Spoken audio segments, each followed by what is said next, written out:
નમસ્કાર મિત્રો આજે હું તમને એક એવું ફાર્મ હાઉસ બતાવવાનો છું જ્યાં 11,000 આંબાની ખેતી કરવામાં આવી છે અને આ જે ફાર્મ હાઉસ છે એ અમારા એક સંબંધીનું છે. તો ચાલો ફટાફટ જઈએ એ ફાર્મ હાઉસ જોવા માટે. મિત્રો ફાર્મ હાઉસની અંદર એન્ટર થતાં જ તમને અહીંયા આંબાની ખૂબ જ બધી કલમો રોપેલી દેખાશે. આજે આંબાની જે ખેતી કરવામાં આવે છે એ ઇઝરાયલ પદ્ધતિથી કરવામાં આવે છે. અગાઉ પણ મેં એક વિડીયો બનાવ્યું છે આની વિસ્તૃત માહિતી માટે. જો તમારે એના વિશે જાણવું હોય તો મારી ચેનલમાં જઈને એ વિડીયો જરૂરથી જોઈ લેજો.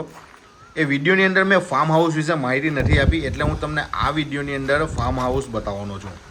તો મિત્રો આ જે તમે ફાર્મ હાઉસ જોઈ રહ્યા છો એ લગભગ 1 કરોડના ખર્ચે બની રહ્યું છે. હજુ એનું કામ ચાલુ છે. દિવાળી સુધીમાં લગભગ આ ફાર્મ હાઉસ બનીને રેડી થઈ જશે. જે જગ્યા છે આ ફાર્મ હાઉસ માટેની એ લગભગ 5,000 સ્ક્વેર ફૂટ છે. એટલે 5,000 સ્ક્વેર ફૂટમાં આખું આ ફાર્મ હાઉસ બની રહ્યું છે.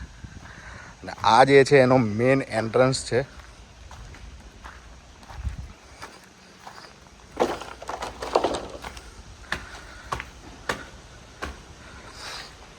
અત્યારે તમને જે આ ખાડાવાળી જે જગ્યા દેખાય છે એમાં માટીનું પુરાણ આવશે અને અહીંયા લોન વાવવામાં આવશે. અને એની સાઈડમાં જે બાજુમાં તમને આ જોઈ શકો છો એ છે એક મોટું સ્વિમિંગ પુલ. આપણે બીજી સાઈડથી અંદર જઈશું.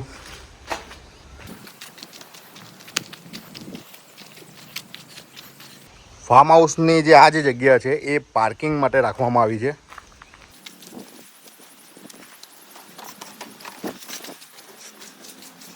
પીઓપીનું કામ અહીંયા ચાલી રહ્યું છે અને વાયરિંગનું પણ કામ અત્યારે હાલમાં ચાલુ છે. આ જે ભાગ છે એ કિચનવાળો ભાગ છે અને આ જે છે એ લિવિંગ રૂમ છે. લિવિંગ રૂમની સ્પેસ તમે જોઈ શકો છો, ઘણી મોટી છે. આ ફાર્મની એક વિશેષતા એવી છે કે આખું જે ખેતર છે 20 વીઘાનું એ ચારે બાજુથી તમે ફાર્મ હાઉસમાંથી જોઈ શકો છો. મિત્રો આ છે એનું સ્વિમિંગ પુલ ફાર્મ હાઉસનું. ઘણી મોટી સાઇઝ છે.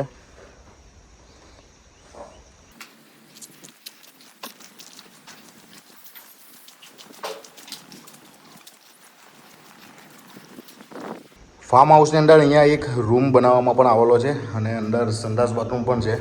આ જે રૂમ છે એ આ ફાર્મ હાઉસમાં જે કામ કરનારા વ્યક્તિઓ રહેવાના છે એના માટે બનાવવામાં આવેલો છે.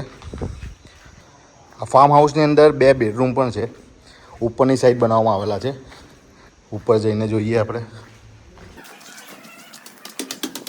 અહીંયા ઉપરની સાઈડ તમે જોશો ત્રિકોણ આકારની ડિઝાઇન બનાવવામાં આવી છે અને આ જે આખો ભાગ છે ત્યાં આગળ ગ્લાસ આવશે અને આ જે જગ્યા છે તેને જીમ માટે યુઝ કરવાની છે.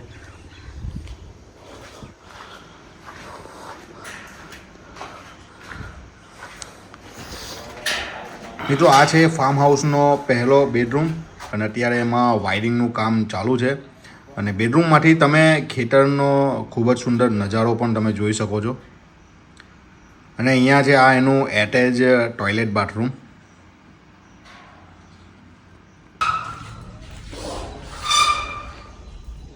મિત્રો આ છે બીજો બેડરૂમ અને એટેચ ટોયલેટ બાથરૂમ.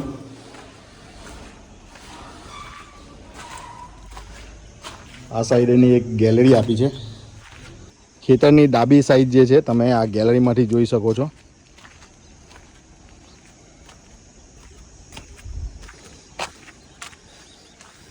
ફાર્મ હાઉસના ધાબા પર જવા માટે અત્યારે કોઈ સીડી બનાવવામાં નથી આવી. આ લાકડાની સીડી છે. આ લાકડાની સીડી પરથી ઉપર ચડીએ, પરંતુ અત્યારે વરસાદ આવવાની શક્યતા ખૂબ જ વધારે છે. એટલે કદાચ આપણે ઉપર તો ચડી ગયા પણ નીચે આવતા વરસાદમાં પલળી જવાની બીક છે. જોઈએ થોડીક વાર એને આપણે હોય તો ઉપર જઈએ. તો મિત્રો ફાર્મ હાઉસના ટેરેસ પર આપણે આવી ગયા છે અને અહીંયા તમે જોઈ શકો છો કે વાદળો ખૂબ જ વધારે છે અને પવન પણ બહુ જોરમાં ચાલી રહ્યો છે. ગમે ત્યારે વરસાદ પડી શકે છે. એટલે આપણે ફટાફટ જે છે ખેતર જોઈને જતા રહીશું. તમે અહીંયા જોઈ શકો છો ટોટલ 11,000 કલમ આ ખેતરમાં આંબાની વાવવામાં આવી છે. આ જે કમ્પાઉન્ડ વોલ છે એ બધી જે જગ્યા છે એ આ ખેતરમાં આવે છે. ટોટલ 20 વીંગા જેટલી જગ્યા છે.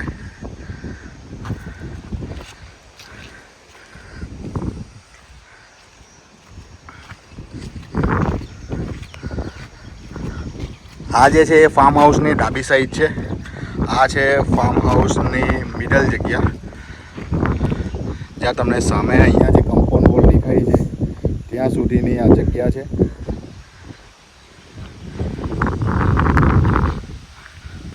અને જે આ સાઈડ છે એ જમણી સાઈડ છે, જ્યાં મેઇન એન્ટ્રન્સ છે એ ભાગ છે આ.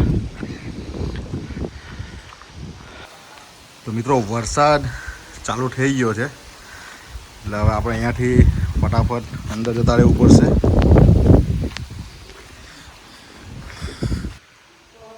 તો મિત્રો હાલમાં જે ફાર્મ હાઉસ છે એનું અત્યારે કામ ચાલુ છે.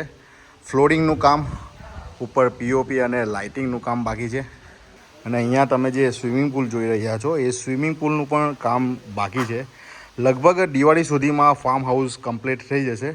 એકવાર કમ્પ્લીટ થયા પછી પણ હું તમને આ ફાર્મ હાઉસની વિઝિટ કરાવીશ. અને અહીંયા જે તમે આંબા જોઈ રહ્યા છો એ 11,000 કલમનું પણ હું આવનારા દિવસોમાં અપડેટ આપીશ. અને જો તમને વિડીયો પસંદ આવે તો એને લાઇક શેર જરૂરથી કરી લેજો, ચેનલને સબસ્ક્રાઈબ પણ કરજો. તો મળીએ કોઈક બીજા વિડીયોમાં. ત્યાં સુધી ગુડ બાય, ટેક કેર, જય હિન્દ, વંદે માતરમ.